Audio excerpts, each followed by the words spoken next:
Halo Sobat Maigen, perkenalkan nama Hoshe Mita. Pada kesempatan kali ini, Hoshe akan belajar bersama koecaran semua membahas sebuah kisah yang sangat menarik, yaitu perjuangan dari Ibunda Suci. Dan kisah hari ini akan Hoshe bacakan materinya dari buku Tribunda.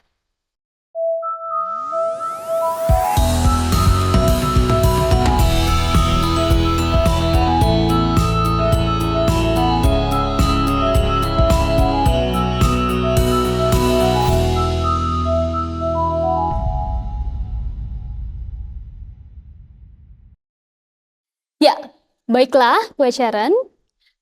Kisah dari Sumutaran ini berawal dari pada tahun 1925, Ibu Guru Suci bersama dengan Bapak Guru Agung menerima kuasa firman Tuhan dari Patriark ke-17. Untuk apa? Untuk menyebarkan jalan ketuhanan, menyelamatkan umat manusia. Namun, pada tahun 1947, Bapak Guru Agung menderita jatuh sakit karena setelah berjuang keras mati-matian demi wadah ketuhanan. Hingga akhirnya Bapak Guru Agung harus parinibbana dan akhirnya kepatriatan 18 ini dilanjutkan oleh Ibunda Suci seorang diri. Ibu Guru Suci lahir dalam sebuah keluarga yang sangat sederhana di kota Shanshin, Provinsi Shantung di China. Pada saat itu, China bukanlah menjadi seorang negara yang seperti sekarang gitu ya, koecaran, yang sudah sangat amat maju, sudah menjadi negara yang kaya gitu ya. Di saat itu, China masih menjadi negara yang sangat miskin dan penuh dengan kekacauan. Bahkan ya, koecaran, menyedihkannya lagi adalah ketika ada seorang wanita yang melahirkan bayi perempuan, maka bayi perempuan tersebut justru harus dibunuh. Dengan cara apa? Dengan cara dihanyutkan ke sungai atau ditahan napasnya. Dan demikianlah Ibu Guru Suci dilahirkan. Meskipun demikian, Ibu Guru Suci tetap tumbuh menjadi seorang gadis desa yang lugu dan tak berpendidikan. Namun, sesungguhnya Ibu Guru Suci adalah kelahiran kembali dari Bodhisattva Dewi Bulan. Ibunda Suci sangat mengetahui bahwa Laomu itu ingin dan merindukan anak-anaknya kembali ke kampung halaman ilahi. Tetapi saat ini, nyatanya banyak sekali anak-anak Laomu yang tidak tahu arah jalan pulang. Mengetahui hal ini dan sangat memahami hal ini, akhirnya Ibunda Suci rela lahir lagi ke dunia dan lahir di keluarga yang penuh dengan kemiskinan dan juga penuh dengan kekacauan. Dan Ibunda Suci sendiri akhirnya bisa tumbuh menjadi seorang wanita yang berhati lembut dan juga berjiwa kasih. Ibunda Suci juga terkenal dengan seseorang yang memiliki perhatian kasih yang sangat besar. Hal ini terlihat di mana pada saat itu di musim salju yang sangat amat dingin, Ibunda Suci menyulam satu demi satu pakaian yang dimana pakaian ini diberikan untuk para triduta, pengikut dari secuntaran yang bertugas untuk melaksanakan ketuhanan. Ibunda Suci menyulamnya satu persatu dengan tangannya yang sangat lembut, agar triduta tersebut tidak kedinginan selama perjalanan. Berbeda dengan kita sekarang ya, gitu koecaran. Kondisi kita saat ini sangatlah enak. Kita kedinginan, kita merasa kita butuh jaket, kita tinggal ambil handphone gitu ya. Kita tinggal cek e-commerce, scrolling kira-kira mana nih jaket yang oke, yang bagus buat kita. Habis itu ya udah check out, paket datang. Ataupun kita tinggal ke mall, pilih gitu ya, jaket mana yang oke, habis itu kita bawa pulang dan pakai. Tapi di saat itu, kenyataannya tidak demikian. Ibunda Suci justru menyulam pakaian tersebut satu persatu.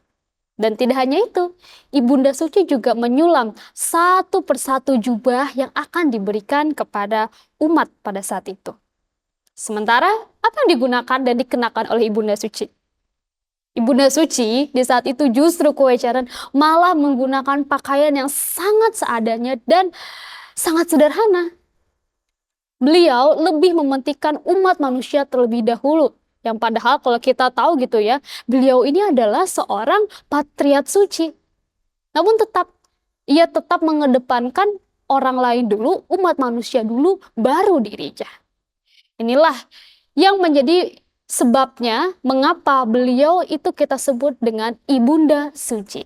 Layaknya seorang ibu yang selalu ingin menjaga anaknya dan juga merawat anaknya. Kewajaran kisah Ibunda Suci sendiri juga terdapat sebuah kisah mengenai tentang sepotong semangka. Kalau kewajaran pernah dengar gitu ya, kisah sepotong semangka ini banyak banget kita bisa jadikan sebuah inspirasi. Di mana pada suatu hari di siang yang panas, pada saat itu Semutaren atau Ibunda Suci bertanya dengan murid beliau yaitu Hautsetati. Ibunda Suci bertanya kepada Hautsetati, harga sepotong semangka ini berapa ya? Dan Hautsetati karena tahu bahwa Ibunda Suci itu orang yang sangat amat berhemat, Hautsetati langsung menyatakan, oh 50 sen.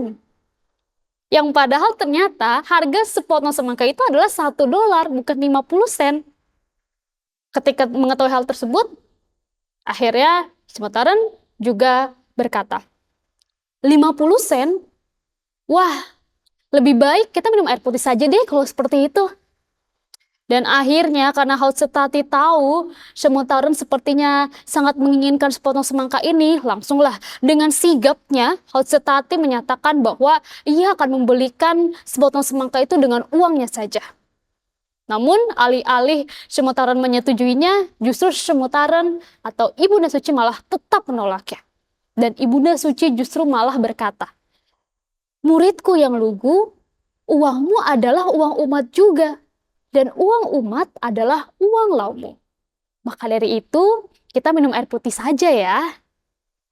Nah, Koicheren, inilah yang menjadi sebuah penyebab gitu ya. Kenapa sih setiap ada peringatan Semutaren gitu ya di vihara, itu selalu ada semangka gitu ya. Karena kan sering banget tuh ada semangka kalau Koicheren belum tahu. Nah, semangka ini itu adalah sebuah lambang atau simbol untuk bisa mengenang budi jasa dari Ibunda Suci yang rela melakukan penghematan semua berkah, semua uang, berhemat sesen demi sen. Untuk apa? Untuk bisa membangun vihara. Untuk apa? Untuk bisa melakukan misi penyelamatan yang nantinya pada saat wadah ketuhanan itu berkembang, itu tidak kekurangan dan tidak ada masalah sandang, pangan, papan, dan juga transportasi.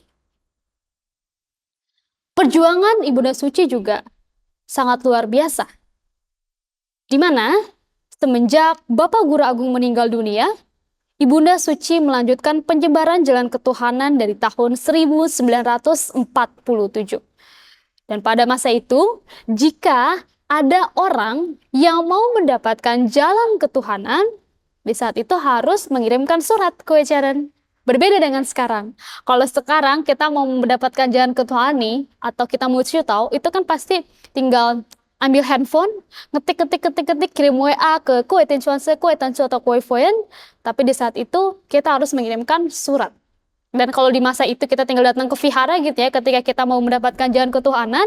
Nah, di masa ini enggak. Tapi Semutaren atau Ibunda Suci lah yang justru akan mendatangi kediaman dari rumah para umatnya. Dengan apa? Apakah dengan transportasi? Apakah dengan naik mobil, naik motor, naik KRL, naik busway, atau naik Grab gitu ya? Jawabannya tidak.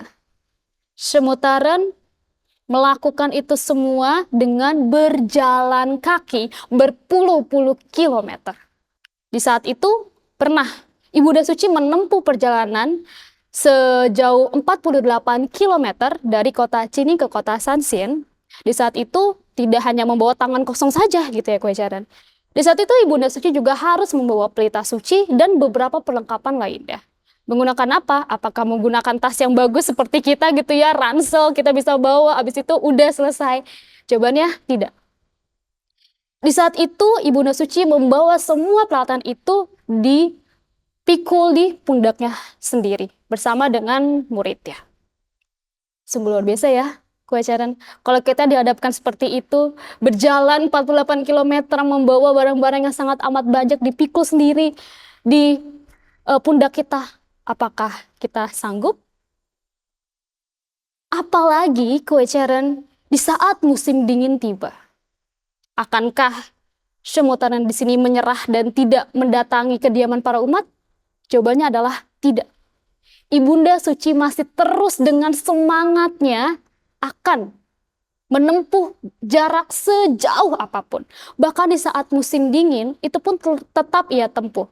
Meskipun musim salju pada saat itu ya, kue ceren saljunya itu bisa setinggi lutut, tapi Shemutaran atau Ibunda Suci tetap menerjangnya. Begitu juga ketika harus berpergian menggunakan kapal.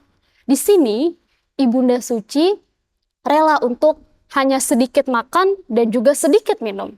Kenapa demikian? Karena pada saat itu, di sebuah kapal tersebut tidak ada yang namanya WC.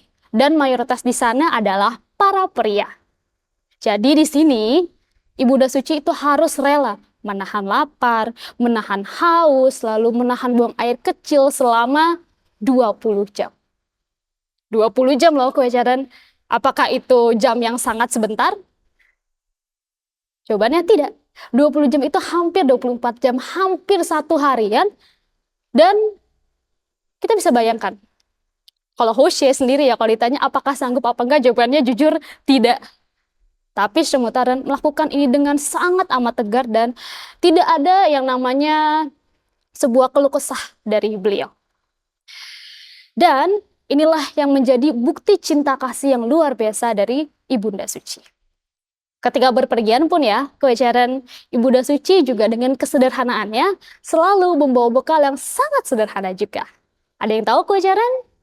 Ya, Ibunda Suci selalu membawa bekal yaitu berupa wowoto dan juga sayur asin. Kalau kue ceren belum tahu wowoto itu apa? Wowoto itu adalah bakpao keras tanpa isi yang terbuat dari tepung gandum kasar dan tidak ada isi. Lalu sayur asin itu apa? Sayur asin itu adalah sayur yang terbuat dari sawi, lobak, lalu kubis yang diawetkan dengan garam dan didiamkan selama berminggu-minggu. Dan di setiap perjalanannya, wowoto ini tuh semakin lama bisa semakin keras. Apalagi kue ceren kalau di musim salju. Itu kan pasti ada hawa-hawa yang sangat dingin gitu ya. Dan pasti wowoto itu akan terkena perubahan suhu dari musim tersebut. Hingga akhirnya semakin lama, wowoto ini tuh semakin lama semakin keras gitu. Maka dari itu biasanya Shemutaran itu atau Ibunda Suci akan mencari air di telaga dan nantinya wowoto tersebut akan dicelupkan langsung ke air telaga tersebut, barulah akhirnya wowoto tersebut bisa dimakan. Melihat hal ini, apakah lagi-lagi pertanyaannya Shemutaran tidak menikmatinya dan tidak mensyukurinya? Jawabannya adalah salah. Shemutaran atau Ibunda Suci justru tetap memakan dengan sangat amat lahap semua santapannya. Karena di dalam hati beliau itu selalu menanamkan satu butir nasi adalah 1 juta keringat. Apapun itu makanannya, ini adalah berkah dari laumu yang memang sudah sepatutnya disyukuri. Bukan hanya itu kue ceren. Ada juga sebuah fun fact sedikit nih tentang Shemutaran, perjuangan yang sangat luar biasa.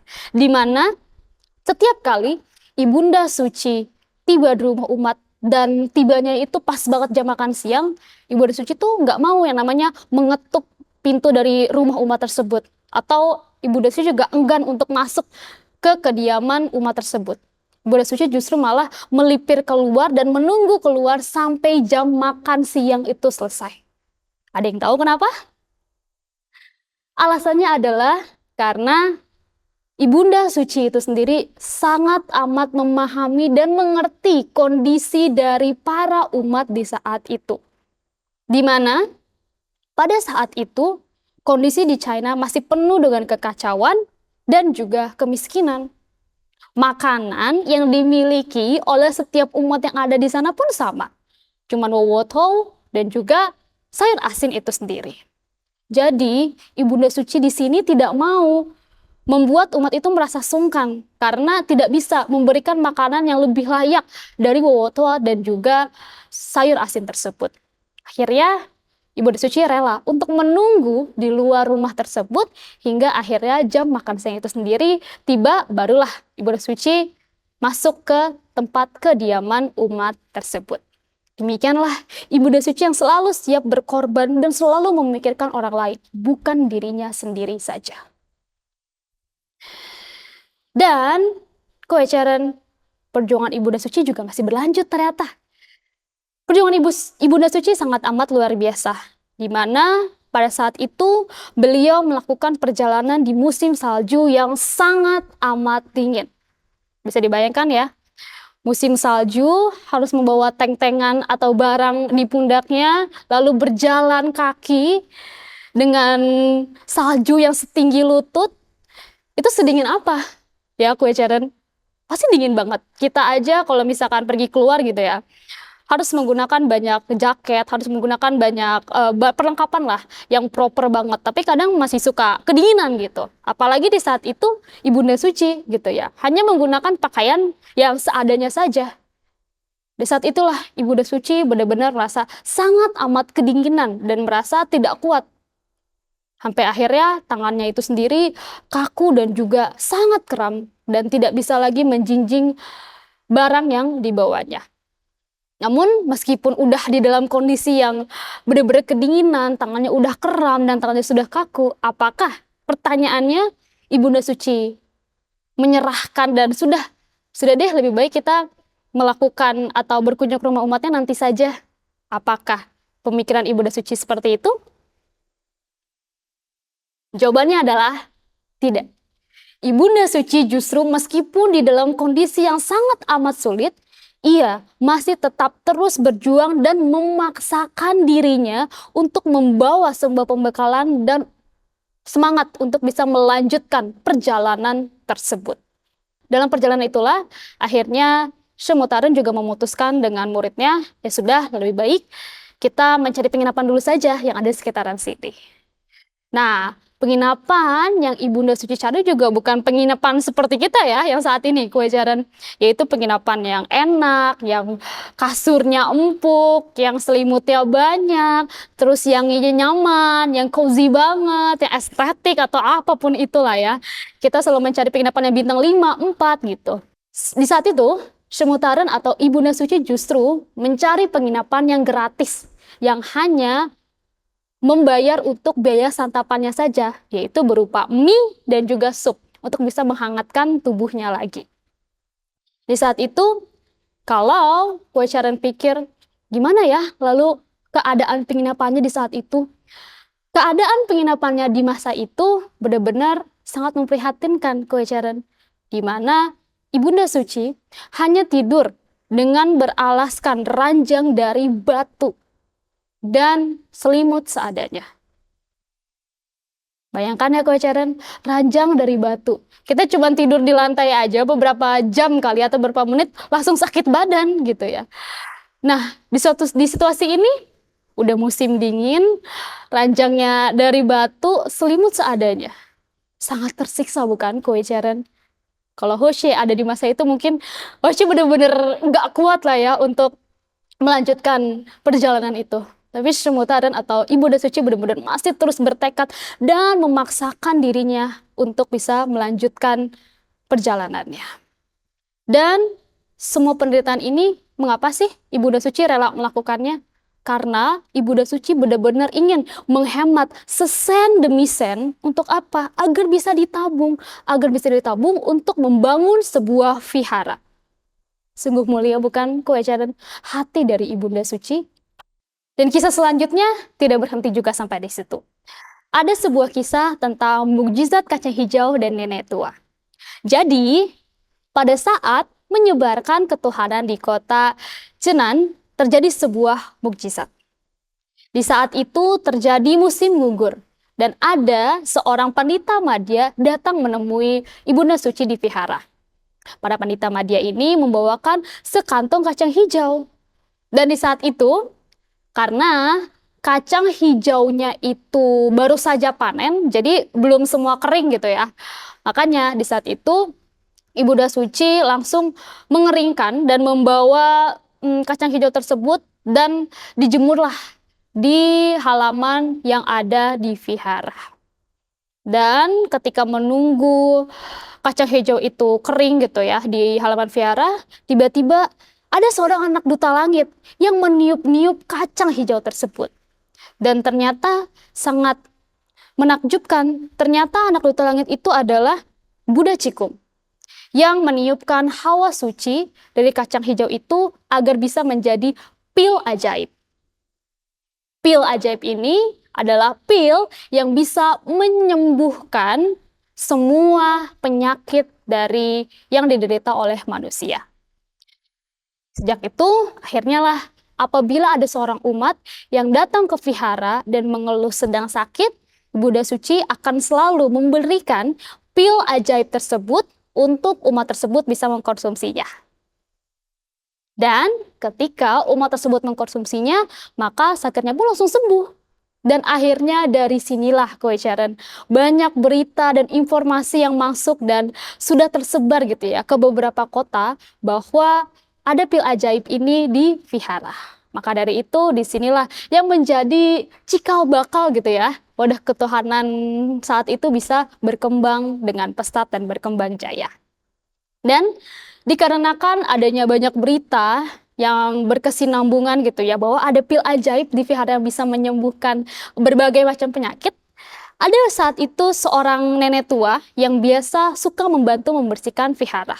Di saat itu nenek tersebut menderita sakit perut gitu.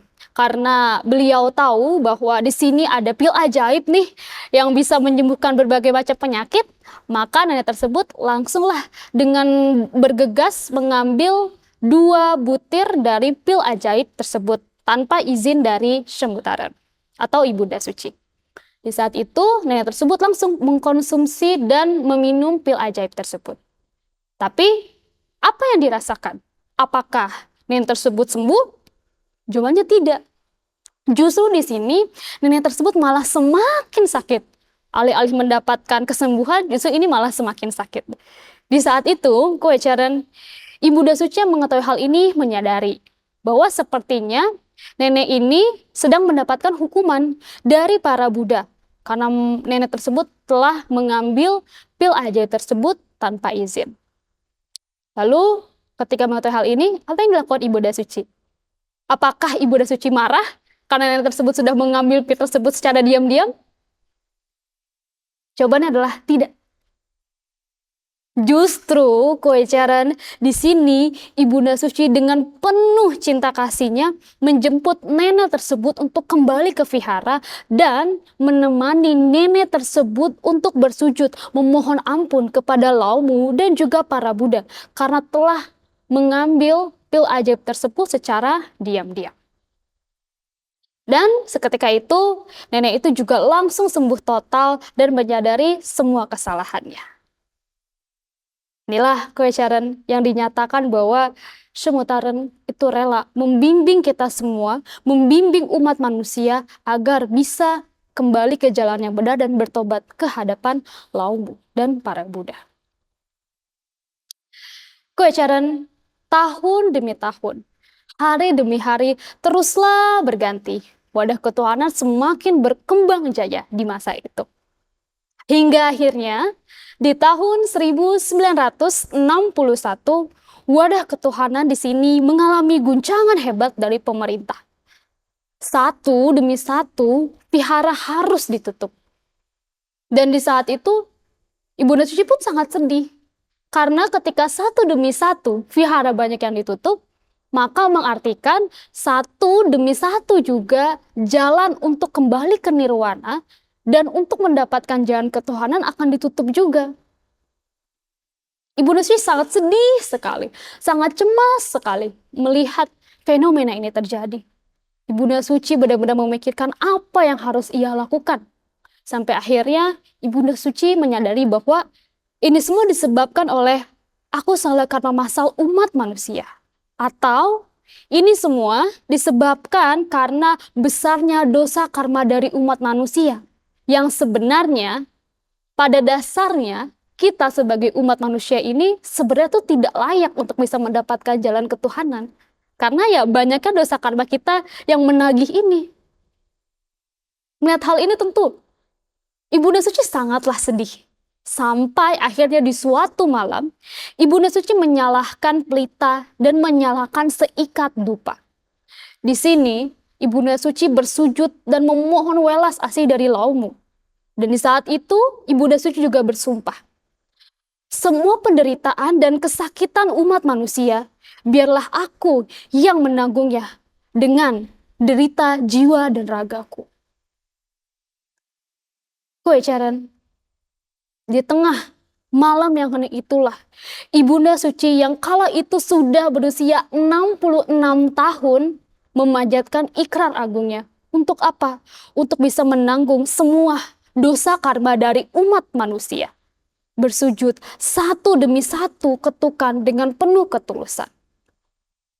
Dan di saat itu juga, Laumu berfirman, ini adalah aku salah karma masal umat manusia, dan yang memang sudah seharusnya manusia itu mempertanggungjawabkannya. Dan Koecaran tahu? Di saat itu Ibunda Suci masih terus berdoa, dan Ibunda Suci menyatakan doa tersebut bahwa saya juga adalah seorang manusia. Maka dari itu, biarlah saya yang menanggung semuanya. Koecaran, keringat dan air mata Ibunda Suci terus-menerus menetes. Dari malam hingga pagi, Ibunda Suci masih terus bersujud di hadapan Laumu dan juga para Buddha. Badannya dan tubuhnya yang lemah tak menghentikan semangatnya. Untuk apa? Untuk bisa menyelamatkan umat manusia. 1, 2, 3, 1000, hingga sejutan ke 10.000. Ibunda Suci panjatkan dengan hati penuh ketulusan, berharap agar Laumu bisa memberikan welas asihnya untuk memberikan kesempatan agar Semutaran atau Ibunda Suci ini bisa menanggung seluruh dosa karma dari umat manusia agar umat manusia bisa mendapatkan jalan ketuhanan. Hingga akhirnya langit, bumi, seluruh arwah dan para dewa turut merasakan getaran kasih dari Ibunda Suci yang sangat luar biasa.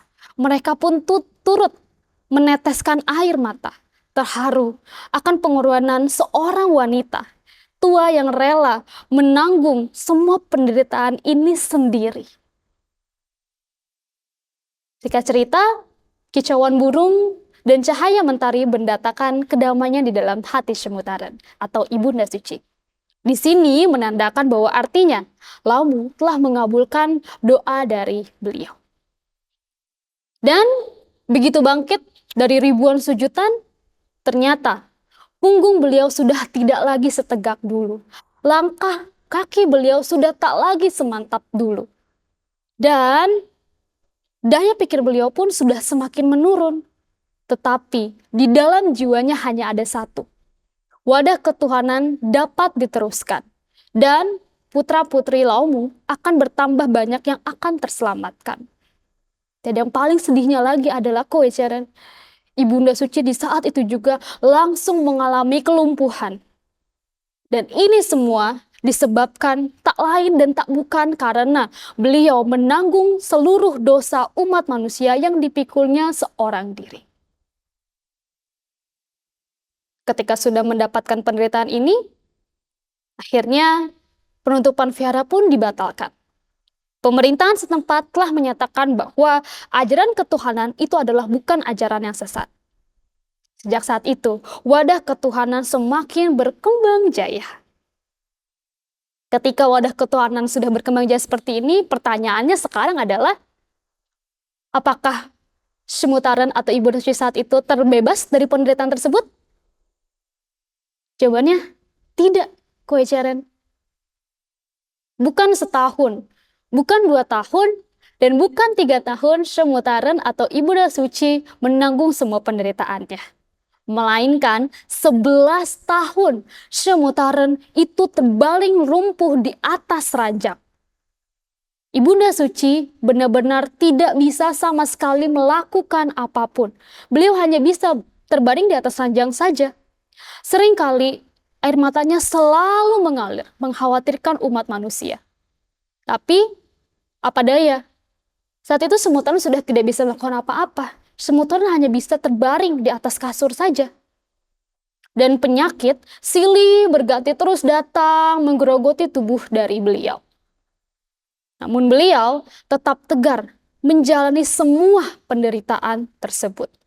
Tentu sungguh cinta kasih dan perhatian dari beliau sangatlah amat besar kepada kita semua. Semua perjuangannya benar-benar Ibunda Suci lakukan dengan sangat amat tegar. Hingga akhirnya di suatu malam di tahun 1975, tepatnya pada tanggal 23 bulan 2 Imlek, Ibunda Suci menghembuskan nafas yang terakhir dan mencapai kesempurnaan sebagai Yehui Shimu. Saat itu petir menyambar, angin bertiup kencang dan hujan deras membasahi bumi, seakan-akan ikut meratapi kepergian dari Sang Guru Suci. Kuecaran, inilah sepenggal kisah dari Ibunda Suci. Melihat kisah dari Ibunda Suci ini sendiri, marilah kita sama-sama merefleksikan ke dalam diri kita. Apakah sekarang adakah kita menyadari hal ini? Adakah sekarang kita merasakan betapa besar kasih dan pengorbanan dari Ibunda Suci kepada kita? Dan adakah sekarang kita selalu meluangkan waktu kita untuk memanfaatkan waktu ini membantu misi Buddha Maitreya untuk mewujudkan dunia satu keluarga? Dan apakah kita selalu bersyukuri setiap berkah yang ada di dalam hidup kita hingga saat ini? Dan yang terakhir adalah, adakah ketika kita datang ke vihara dan bersujud, itu dipenuhi dengan kebahagiaan? Hanya kita Kuecaran yang bisa menjawabnya di dalam hati kita masing-masing. Kita perlu mengingat Kuecaran bahwa jika saat ini kita banyak dimudahkan salah satunya untuk mendapatkan jalan ketuhanan, kita harus mengingat bahwa ini semua berkat dan tak lepas dari budi lindungan dari Bapak Guru Agung dan budi tanggungan dari Ibu Guru Suci. Dan serta adanya welas kasih juga dari Buddha Maitreya. Saat ini kita bisa dengan mudah bisa banyak berkarya di vihara, bisa mengikuti banyak kegiatan, bisa membangun vihara ataupun melaksanakan banyak kegiatan di vihara. Kita harus mengingat kembali, ini semua berasal dari mana? Berasal dari perjuangan siapa? Yaitu Bapak Guru Agung dan Ibu Guru Suci yang luar biasa kepada kita. Maka dari itu, ketika kita mungkin dihadapkan dengan sebuah tantangan, sebuah masalah di dalam vihara, kita harus kembali untuk bisa memperjuangkannya, Kuecaran. Karena hanya dengan ketulusan dan juga perjuanganlah yang sangat luar biasa yang akan mampu menggugah hati dari para dosa karma kita.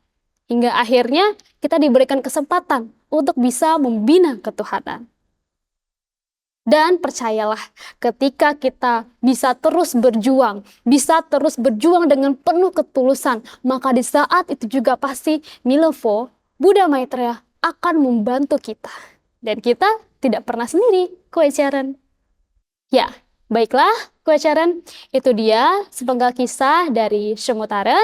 Semoga kita bisa banyak belajar dan juga banyak merefleksikan kembali ke dalam diri kita. Kira-kira apakah selama ini kita sudah menyadari perjuangan dari Semutaran itu sendiri? Semoga kita semua bisa terus semangat berjuang ya dalam membina ketuhanan. Hoshi belajar sampai di sini dan sampai jumpa di kisah selanjutnya.